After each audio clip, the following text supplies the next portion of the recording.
Bonjour, un petit éditorial, une petite lecture sur une sainte que nous avons trouvée ici, qui est tiercière franciscain et qui a créé une congrégation des sœurs de l'Annonciation, les sœurs de Marie, qui s'appelle Sainte Jeanne de France, qui est la seconde fille de Louis XI. Alors, c'est très intéressant. Alors c'est un éditorial, je vais essayer de le lire. Les jours saints auront précédé, marqués d'un souffle puissant et significatif de la souffrance du Christ, qui a aimé les gens, qui a aimé les siens jusqu'à la mort et la mort de la croix, nous dit l'Écriture. Apparemment échec, porteur cependant des prémices de la victoire. Ô mort, où est ta victoire? C'est lorsqu'il fait sombre qu'il faut croire à la lumière. Devant les circonstances de la vie qui viennent bousculer nos certitudes, en face de prodigieux projets qui se sont révélés, château en Espagne, devant le constat affligeant de nos petits côtés qui entraînaient déception, déconvenue, amertume, voire désenchantement, où avons-nous puisé la force de tenir, de réagir, de pardonner, et peut-être, au bout du compte, nous réconcilier? Alors que nous n'attendions plus rien, voici qu'au détour du chemin se lève une radieuse espérance. Non, les médiocrités et les échecs ne sont pas le tout de nos vies. La Pâque du Seigneur est venue nous révéler que l'amour est plus fort que la mort. La surprise d'une démarche amicale, la joie de retrouvailles, si longtemps attendue, le courage de dépasser les torpeurs, les suspicions et les doutes pour faire place à la compréhension. Le pardon, l'estime de soi et de l'autre, voilà ce qui fait le renouveau de nos existences. Dans une profonde action de grâce, oui, Christ est ressuscité. Et par sa résurrection, il nous a redonné le goût de croire que nous sommes faits pour la vie, que le bonheur et la joie nous accompagnent tous les jours de votre vie. Alléluia.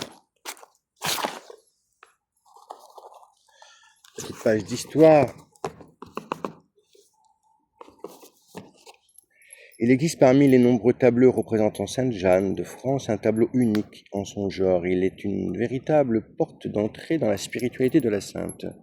Venant de la célébrer en février dernier, la présentation de cette peinture peut en prolonger la fête.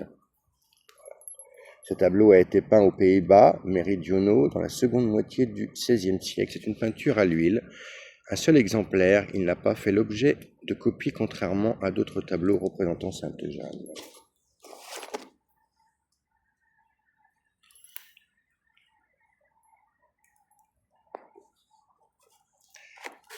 Cette toile était conservée jadis au monastère des Annonciades de Tirlemont, puis en 1970, elle est devenue la propriété des Annonciades à Westmalle. Aujourd'hui, elle est conservée au monastère de Thaïs. Malheureusement, on ne connaît ni le nom du peintre, ni le commanditaire. Toutefois, vu la date de cette peinture, elle a pu être en tout premier lieu la propriété de Louvain, un monastère d'Annonciades fondé en 1530. En 1627, la communauté louvaniste fondera Tirlemont. Le tableau a pu être donné à ce moment-là à cette nouvelle communauté, ou bien celle-ci l'a récupéré en 1784 au moment de la dispersion des sœurs de Louvain. Frappé par les lois antireligieuses de Joseph II, Tirlemont était le seul monastère annonciade de cette région à avoir pu traverser la période révolutionnaire sans devoir fermer ses portes. Cette peinture donne à voir une Vierge à l'enfant au centre, à gauche de la toile, un Saint François avec auréole. On reconnaît sa main stigmatisée tenant un chapelet, donc Saint François d'Assise. Du rouge est visible au niveau de son cœur, symbolisant le stigmate de la plaie du Christ. Malheureusement, ces deux derniers éléments ont pu être visibles à cause d'un reflet du tableau. Alors, il y a un tout petit texte que je vais essayer de lire aussi, qui est intéressant, il ne faut pas être trop long. Il est sûr que ce tableau veut nous parler du lien qu'il existe entre Jeanne et Saint François. Alors là, ça va être très intéressant. La corde, alors nous qui sommes tiercières franciscains et cordigères de Saint François, donc il va y avoir une petite histoire avec Saint Dominique, Saint François. La corde signifie le lien.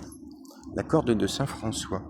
La corde signifie ce lien. Il est donc intéressant de dire quelques mots sur l'histoire de cette corde franciscaine portée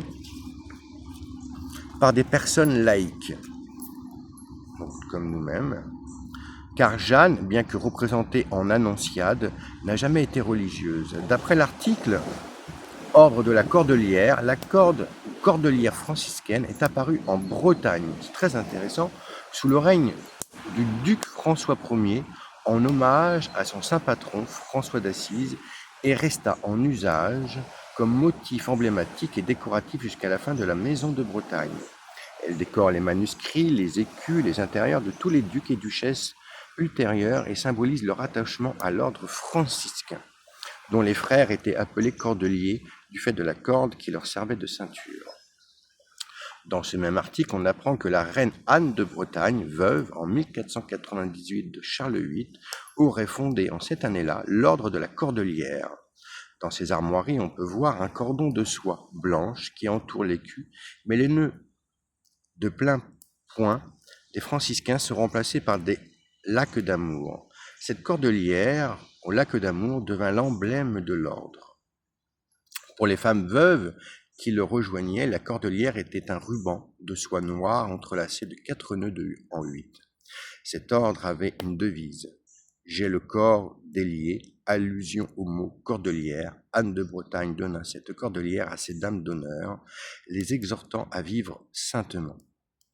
Jeanne n'a pas été veuve, mais séparée de son mari par la force des choses. Elle lui resta fidèle sans aucun doute. De son côté, Monseigneur Louis-Gaston de Ségur, dans son Histoire du cordon séraphique, paru en 1876, écrit « Le séraphique saint François d'Assise, ayant embrassé la pauvreté évangélique, ne voulut avoir pour vêtement qu'une grossière tunique, et pour ceinture qu'une pauvre corde. Cette corde était un symbole de pénitence, de pauvreté et de chasteté. Un jour, son ami saint Dominique lui demanda en témoignage de leur intime union de lui donner sa corde. Jusqu'à la fin de sa vie, le bienheureux Dominique porta toujours, sous sa robe blanche de frère prêcheur, cette corde de saint François. Il fut ainsi, en dehors de la famille franciscaine, le premier qui porta la corde de saint François d'Assise. Très intéressant. Donc finalement, le premier cordigère, eh bien, c'est un dominicain qui est saint Dominique. Son exemple fut suivi d'une multitude de pieux fidèles, désireux de porter ainsi une marque de leur amour envers saint François. Le cordon de saint François était, dès le XIVe siècle, 80 ou 100 ans à peine après la mort du patriarche d'Assise, une des dévotions populaires de la France. Les princes et les rois s'honoraient de le porter. Les ducs de Bretagne en ceignèrent leurs armes. François Ier le substitua au cordon de Saint-Michel, et sa mère, la reine Louise de Savoie, l'introduit dans le blason de sa maison. Revenons maintenant dans notre tableau. Une remarque intéressante est à faire à son sujet.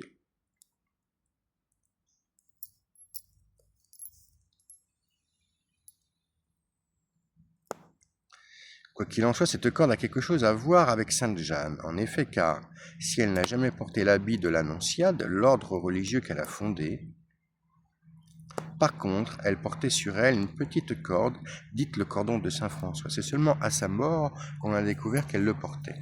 Une de ses servantes, Marie, Pote, était auprès d'elle dans ses derniers moments et au moment de sa mort.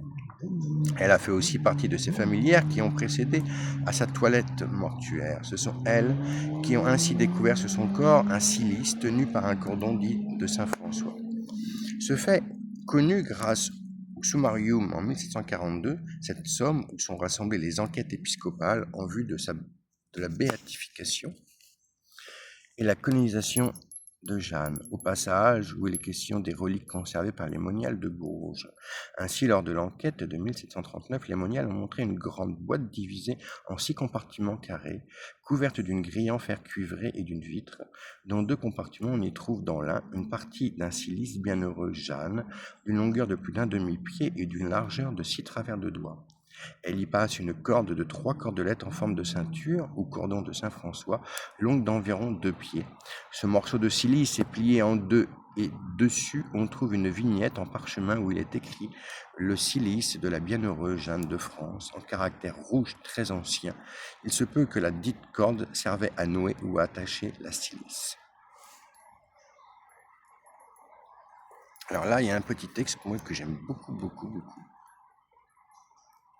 Cette contemplation du Christ crucifié, Jeanne le vit en union avec la Vierge, rejoignant François, le stigmatisé de l'Alverne, et le François proche de la Vierge. N'a-t-il pas voulu vivre sa mort à la Portioncule, dans ce petit sanctuaire marial où avait pris naissance son ordre, où Marie lui fit découvrir, pour reprendre les mots de saint Bonaventure, dans sa légende majeure, la vérité de l'Évangile.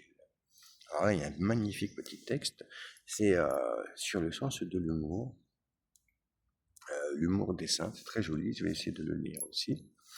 Tout ce qu'apporte l'humour, même pour sa vie spirituelle. Un cœur léger, animé par l'humour, peut aider à s'élever au-dessus des petits fardeaux de la vie et à rester en phase avec ce qui compte vraiment. Une religieuse triste est une triste religieuse, disait sainte Thérèse d'Avila avec justesse. Son message ne pouvait être plus clair. Une vie consacrée à Dieu est une vie joyeuse. Comme elle, de nombreux saints ont reconnu l'importance de l'humour comme outil spirituel, comme moyen d'élever son esprit et comme aide pour garder le cœur ouvert à la lumière de la grâce. Bien qu'elle paraisse souvent sérieuse, la tradition catholique ne se détourne pas de la joie et du rire. L'humour, bien compris, n'est pas contraire à la sainteté. Il pourrait même en être un signe. Selon les mots de Chesterton, les anges peuvent voler parce qu'ils se prennent à la légère. Un cœur léger, porté par l'humour, peut aider à s'élever au-dessus des petits fardeaux de la vie et à rester en phase avec ce qui compte vraiment. Dernière petite page. Les saints et leur sagesse enjouée. Saint Philippe Néri, italien, appelé apôtre aussi de la joie, était célèbre pour son esprit enjoué. Sa joie était contagieuse et ses plaisanteries permettaient souvent d'apaiser les tensions dans les situations difficiles. Un jour, alors qu'on lui demandait des conseils sur la façon d'éviter le péché, il plaisantait. Ne vous affligez pas des tentations que vous subissez. Quand le Seigneur veut nous donner une vertu particulière, il permet souvent que nous soyons d'abord tentés par le vice opposé. Sur un ton léger, saint Philippe rappelait aux gens de ne pas prendre trop au sérieux, ou du moins pas tout le temps. Il savait que la joie est contagieuse et qu'elle peut rapprocher les gens de Dieu. Saint Jean XXIII était aussi connu pour son sens de l'humour. Lorsqu'on lui demandait combien de personnes, ça c'est drôle, travaillaient au Vatican, il répondait environ la moitié. Cette réponse pleine d'esprit permettait à chacun, y compris à lui-même, de garder les pieds sur la terre, en sachant que même les plus grandes institutions sont constituées de gens ordinaires. L'humour, dans ce cas, était une forme de conscience de soi et donc d'humilité. L'humour dans les évangiles. Bien que l'humour ne soit pas souvent la première chose à laquelle on pense en lisant les évangiles, il y a des passages où l'on peut déceler des éléments amusants, voire ironiques. Dans le récit biblique, dans l'évangile de Jean, par exemple, Nathanaël demande avec scepticisme de Nazareth, peut-il sortir quelque chose de bon? Jean 1, 46. Et quand Jésus le rencontre, il répond: voici vraiment un Israélite, il n'y a de ruse en lui. Cette subtile tournure, qui reconnaît la franchise de Nathanaël avec un peu d'humour, suggère que Jésus n'avait pas peur d'un peu d'esprit. Alors ça, c'est très intéressant. Toujours la façon dont on peut revisiter un petit peu les textes. Les textes grecs originaux contiennent donc également un peu d'humour. Ça, on le connaît un petit peu moins bien. En effet, les évangiles ont été écrits dans un monde façonné par les traditions grecques, y compris la comédie. Ça, c'est encore une fois intéressant pour ceux qui lisent la Bible.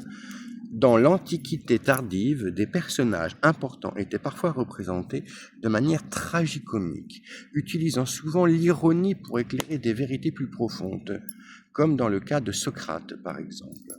Bien que la mission du Christ fût sérieuse, il a délivré son message avec une grande simplicité, utilisant parfois même l'exagération et l'ironie dans ses paroles.